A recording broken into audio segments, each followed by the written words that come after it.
Colt Government model. It's a semi-automatic 45 ACP single-action pistol that has been battle-proven for over 100 years.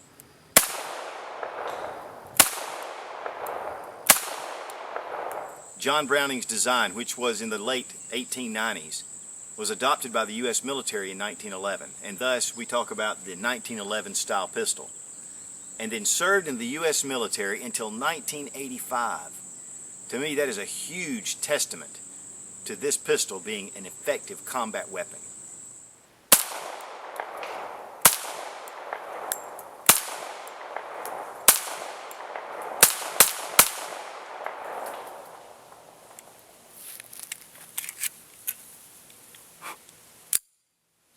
Now, while these guns began their action in World War I, which they were proven to be an incredible trench warfare sidearm, they also served in World War II, Korea, Vietnam, and every other major and minor conflict with the U.S. military up until 1985. Now, in 1985, one of the big reasons why the U.S. military started looking at other pistols to replace the M1911 was because of NATO's use of the 9mm and all of our allies. And so there was a search for 9mm. Now, some of the advantages of 9mm, of course, are with it being a smaller diameter round, high-capacity magazines were very available, and it was a 15-in-1 on the Beretta compared to a 7-in-1 on this old Colt. And also, the stocks for the U.S. military for the M1911s had not been replenished since 1945. That means in 1945, that was the last of the 45s purchased, and so everything that was left was at least 40 years old. And most of those guns were pretty worn out. But now, one of the bogus reasons to me that we went with the Beretta 92, which is a very fine pistol, but one of the bogus reasons to me was that the wimp factor is what I like to call it. And a lot of complaints were coming from the soldiers saying they couldn't handle the recoil of a 45 ACP. Well, to me, that's ridiculous. You need to, if you can't shoot a 45 ACP, then you shouldn't be in the military in the first place.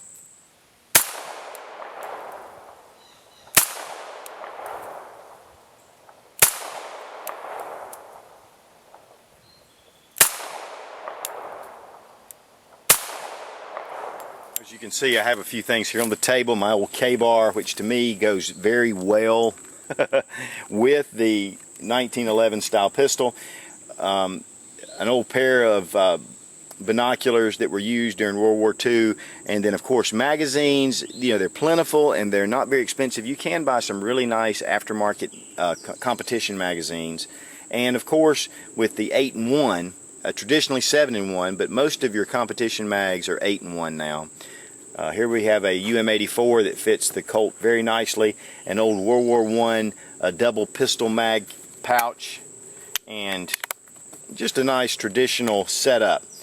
But you know, the Colt 1911, it's as American as apple pie and baseball. Now, as you can see here, I just have a few rounds. These are all 45 ACP. This is a lead round nose. This is the full metal jacket. Here we have a jacketed hollow point, both of these. There are so many different types of ammo that are made for the 45 ACP to make it very effective. So, you know, when you're really going to shoot some of the jacketed hollow points, one of the things about it, though, is, especially with the old Colt basic models, sometimes they need to be polished feed ramps and some other things to function some of the full metal, I mean the jacketed hollow points. But typically with ball ammunition, they function beautifully.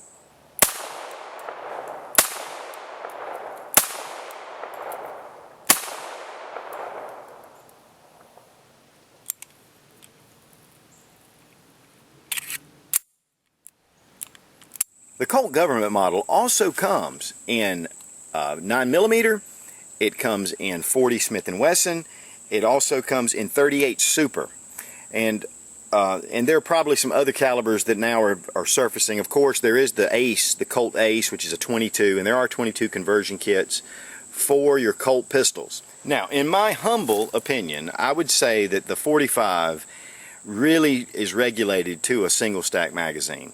I do have 45s with high capacity magazines in the Glock and others. Para Ordnance makes a really good 45 in the 1911 style, but has what they call the wide body. And I'm going to be doing some reviews on those coming up soon. But to me, you lose, once you start to fatten that grip, you lose some of the appeal of what the 45 was so popular for. Now, it's a trade-off, but the one thing that the military found out quickly was that a 9mm ball ammunition is poor in the effective range of ballistics as far as a man-stopper. But a 45 with 230 grains was still a very effective round. In fact, there's an old saying, they all fall to ball. Because this is 230 grains, this is 124 grain full metal jacket. And as you can see, it's quite a bit of a difference. And of course that led to the rise of the 40 Smith & Wesson, which we see here. And the 40, where it's a very effective caliber and it has kind of fit the in-between mark, and the 40 is becoming very popular. In fact, I heard something just the other day from an ammunition manufacturer saying that the government is now buying up a lot of 40 brass and 40 ammunition. So it looks like the government is now looking at going with a 40 caliber for their arsenals.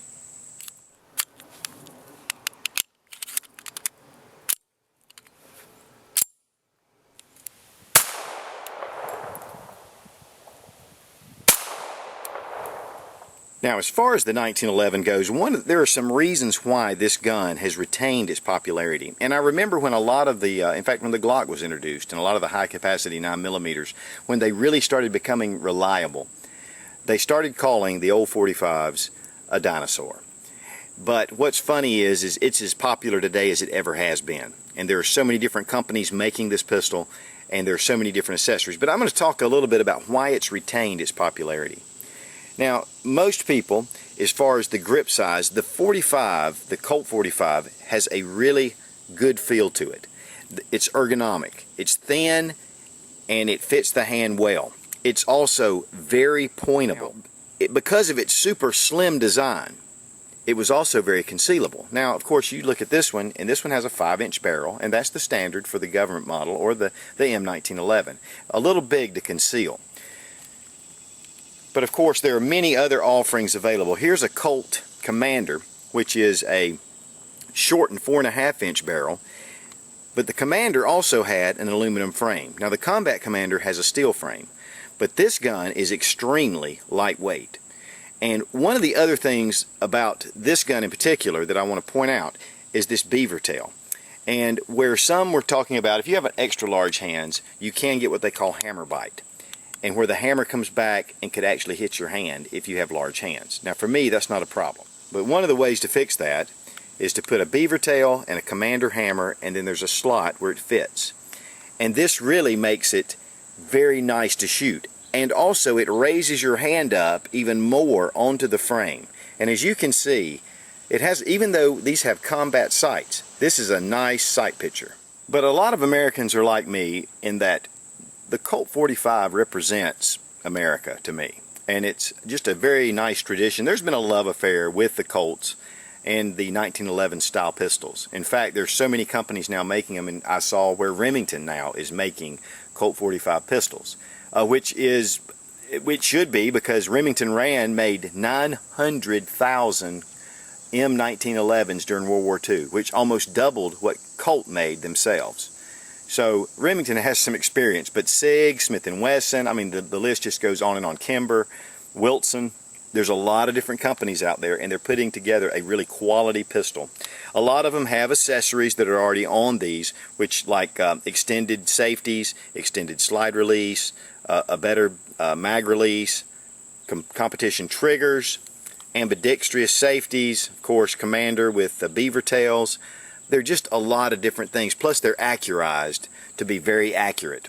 So to me, this gun has been around for over 120 years, and I see that it continuing to go for another 100 years in the future. Now, the Colt 1911 is single action, and that means that if I pull this trigger, it will not actuate the hammer. All that does is when the hammer is pulled back, which this gun has been safety checked, by the way, but when this hammer is pulled back, pulling the trigger releases the sear that releases the hammer for it to fire. and then it'll come back into this position again. The one thing about these, they're carried in condition 1 or cocked and locked, and that means a round in the chamber, the safety on with the hammer back. Many of the 1911 holsters actually have a strap that goes across this way. There are a lot of people that think that's a little bit unsafe. I personally like to carry it that way, just to being careful. Now there's a grip safety for added safety here, and then of course you have your safety here. But this is called cocked and locked. And all you need to do is release the hammer and then fire the pistol.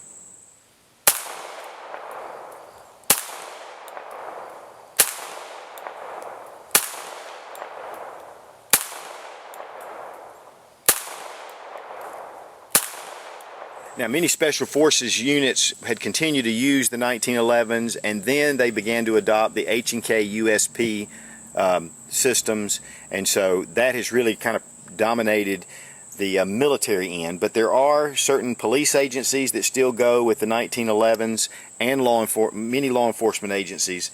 A lot of competitors, of course, still go with the 1911, and that's one of the reasons why I have stuck with the 1911 is doing a lot of the competition shooting that I used to do years ago.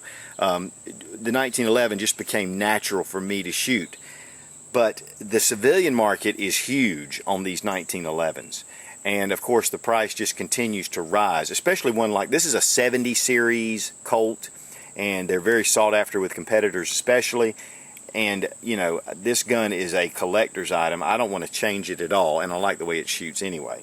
But you can upgrade, and that's another reason why a lot of people are going with the Colts, is because there's so many different upgrades that you can do to these guns, and there are a lot of different gunsmiths that really know the ins and outs of the 1911 style pistol.